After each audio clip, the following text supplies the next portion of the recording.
From Sacred Heart University in Fairfield, Connecticut, this is The Pulse. Hello, my name is PJ Sioka. And I'm Jordan Norkis. Thank you for joining us.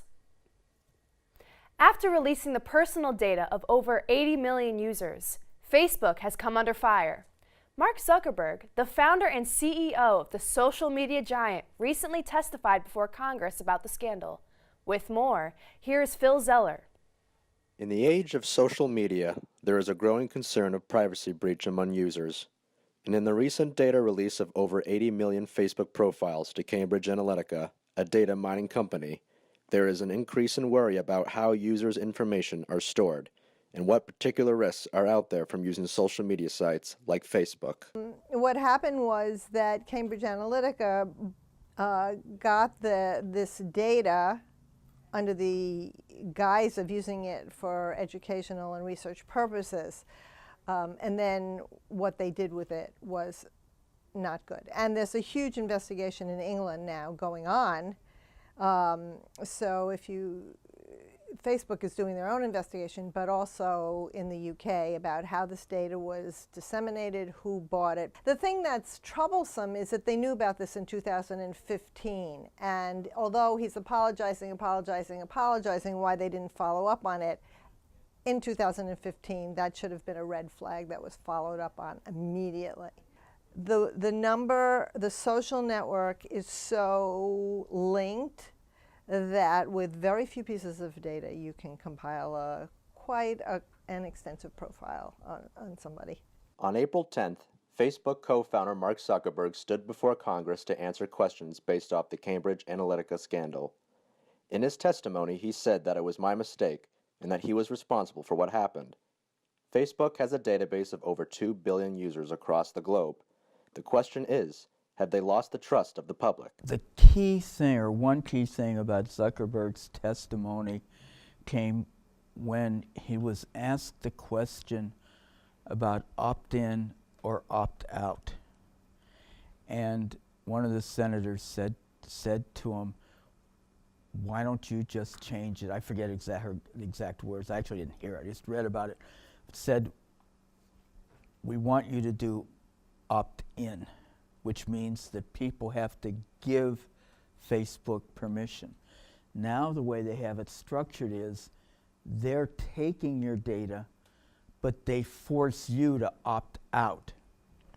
And Zuckerberg said, well, we're going to give you a movie that explains how to opt out and explains. That's crazy. What they're doing is they're saying, we're going to steal your data unless you tell us not to. Whereas the ethical thing, just the human thing to do, is to say, wait, will you give us permission to use your data, which would be opt-in.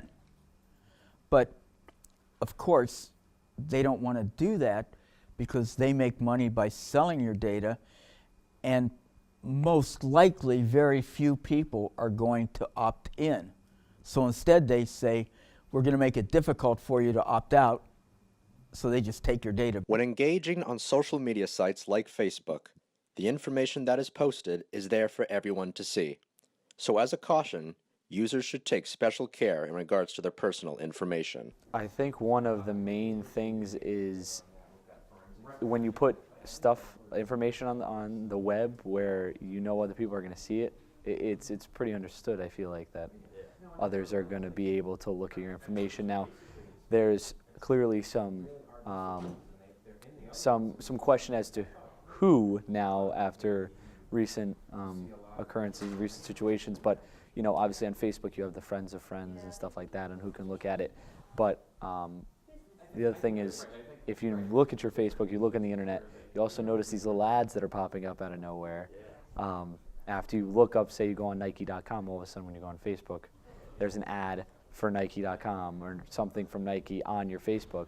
So clearly, it's understood, you know, once you go on Facebook for that first time after that happens and whatnot, it's understood probably that, you know, there's somebody else, an advertising company, an agency, something like that, looking at your information. So you have to understand that there's probably other people who you don't know are looking. The Cambridge Analytica data mining presented the fact that social media should not be taken lightly by users, and that people should be more cautious about putting their information on the World Wide Web. For The Pulse, I'm Phil Zeller, Fairfield, Connecticut. You know, I've been using Facebook my entire life, and it's kind of scary to see that your personal information could be out there like that. Right, and you know, it's funny they mentioned in the video, the other day I was looking at watches, right? And then afterwards, all of a sudden there's watches all over my newsfeed. See, that's what I'm saying. It's truly scary. Right. When we return, how one Fairfield Nature Center is spreading the message of Earth Day.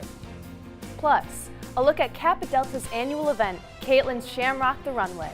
Stay with us.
Welcome back to The Pulse. Kappa Delta presented their annual philanthropy event, Caitlin's Shamrock the Runway, named for their beloved sister, Caitlin Nelson. I stopped by the fashion show to take part in the festivities. Kappa Delta sorority hosted another successful Shamrock the Runway event. This event not only raised awareness for their national philanthropy, but also had a personal connection to the Sacred Heart chapter. Caitlin's Shamrock the Runway event is such an amazing experience. It's a great time for our sisters to get together and just celebrate what we do all year and how hard we work to raise money for PCAA, which is Prevent Child Abuse in America. And it's a time for all of Greek life, all of the Sacred Heart community to come together and raise money for such an incredible organization that's helping children get the need and the special help that they need to get through any emotional trauma they've been through or physical trauma with their family. So we're so honored, and it's such a great time of year to just get together and celebrate what we do all year round. Even though we went through a very tragic, unexpected event, I can honestly say that a year later, we've not only grown and become more of a tight-knit sisterhood, but we've also grown within the community.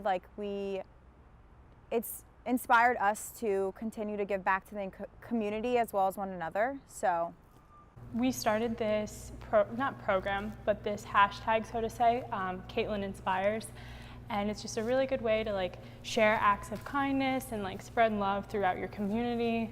So this was the first year that the event name was actually changed, so it's been changed to Caitlin Shamrock the Runway, which I think inspired so many of us that the position Caitlin held for 2 years is now in her name.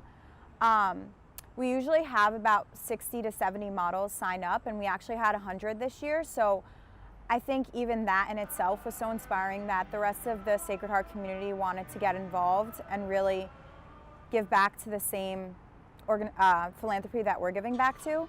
It was just really inspiring to see the full packed house. And we were able to raise a little bit over the $29,000, which was just an amazing turnout Being in Kappa Delta, the strong sense of like sisterhood and unconditional like love and support that all the girls have for each other, and how they want everyone to be the best version of themselves. Going through tough times together as a sorority, Kappa Delta has put sisterhood first and has motivated their members. And it has been shown through their recent philanthropy event, Caitlin Shamrock the Runway. From The Pulse, this has been PJ Sioka, Bridgeport, Connecticut. This month, people around the world celebrated Earth Day to demonstrate support of environmental protection and conservation. Here is Sabrina Garone with more on how one nature center is doing their part to protect wildlife in the Fairfield area.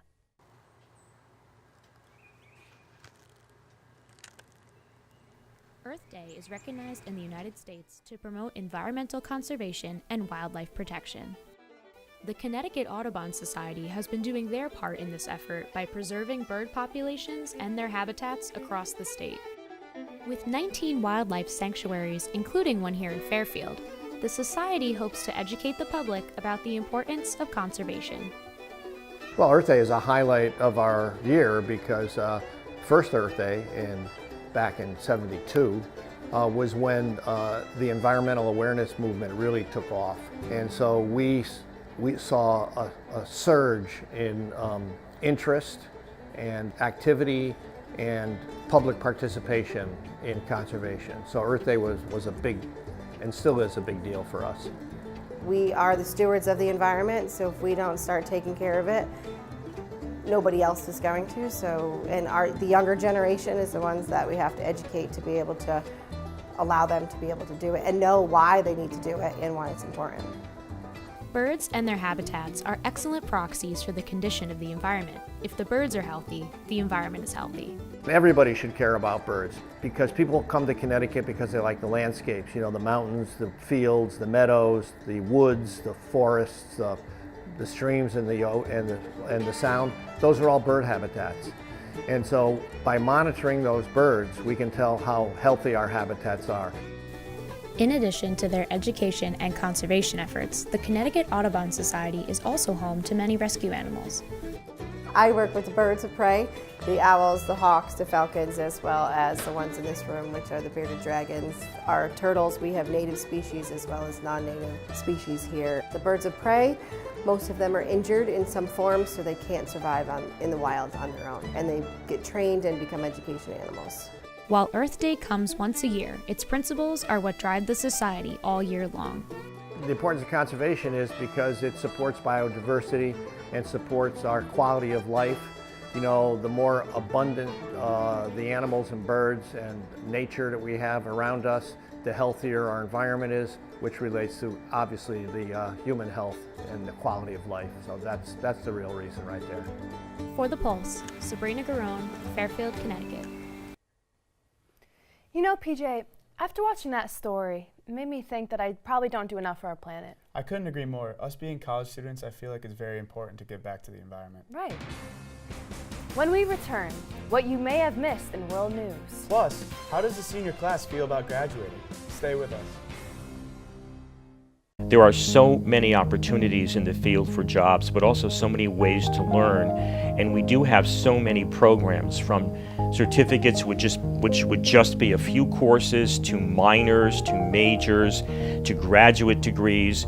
So there's a lot of opportunities, and we don't want students to feel like I should have been a technology major, I should have been a computer science major, I should have majored in cybersecurity or computer engineering, and I'm sorry that I didn't. Because the job opportunities are there, and we feel as though with a lot of work and effort, you can do it.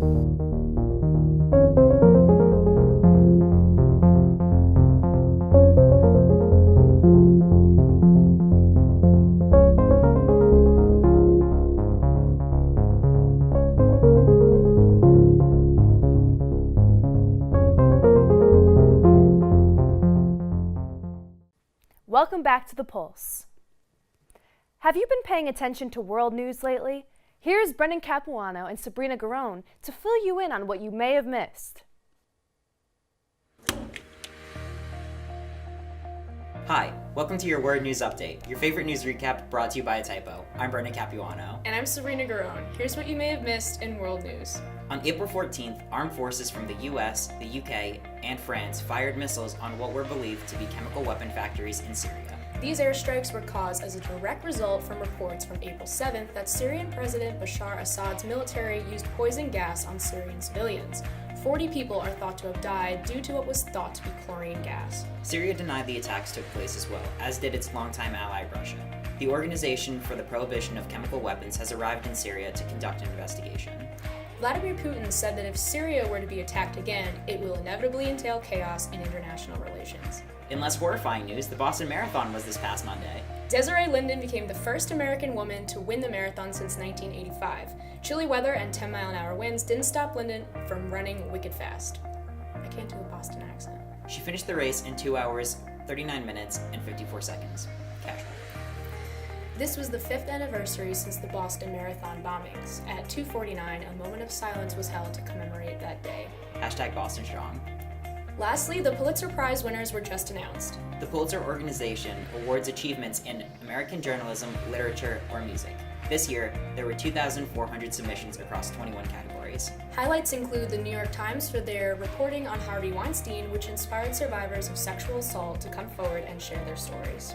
The staffs of the Times and the Washington Post shared an award for their coverage of Russian interference in the 2016 election. And for achievements in photography, the staff of Reuters was recognized for shocking photos that expose the world to the violence Rohingya refugees face in fleeing Myanmar. Kendrick Lamar was also recognized for his Grammy-winning album, Damn. This is the first time in history that an artist outside of the classical or jazz genres was recognized. Thanks for watching Word News. And special thanks to the Associated Press who contributed to this piece. Bye! You know, being a senior, I honestly can't believe how quickly these last 4 years have gone by. Hey, they can't get rid of us yet. We'll be back next year for grad school. Exactly. I can't wait to see what the future holds. Right.